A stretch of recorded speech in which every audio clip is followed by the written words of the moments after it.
अस्सलामु अलैकुम। आज हम जो पढ़ रहे थे वो लंग्स यानी फेफड़ों की अनाटोमी और फिजियोलॉजी थी। लेकिन चूंकि सामीन आपको इस बात का पता है कि हम अपने हर लेक्चर में से आपका कुछ ना कुछ हिस्सा ज़रूर शामिल करते हैं। तो चूंकि मौसम गर्मी से सर्दी की तरफ जा रहा है, तो गर्मी की वजह से जिन लोगों का पहले ही मिजाज गर्म होता है वो गर्मी से सर्दी की तरफ जाते हुए मुतासर होते हैं। इसी तरह लोगों को आजकल एक आम अलामत देखने को मिल रही है जिसे हम खांसी कहते हैं।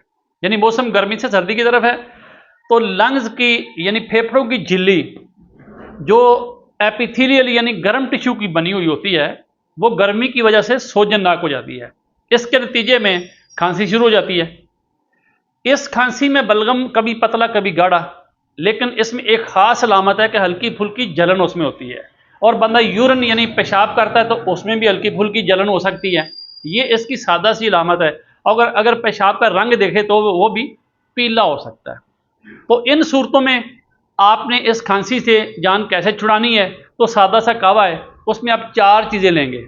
नंबर 1 सौंफ, नंबर 2 मलट्ठी, नंबर 3 गाँव ज़बान के पत्ते, वो कांटे से होते हैं, और नंबर 4 बही दाना। ये चारों चीज़ें पंसारी की दुकान से अपनी मर्जी से 2-2 3-3 तोले ले लें।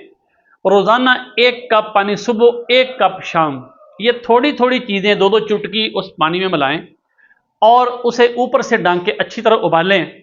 फिर पुन छान के उसमें शहद या गुड़ मिला के नीम गर्म, ये दिन में 2-3 दफ़ा, ये जो शानदार ये कावा पी लें तो इंशाल्लाह आपकी खांसी, आपकी जान छोड़ जाएगी। और हमारा लेक्चर बाकी इंशाल्लाह चलता रहेगा। अस्सलामु अलैकुम रहमतुल्लाहि व बरकातहू। चलो 5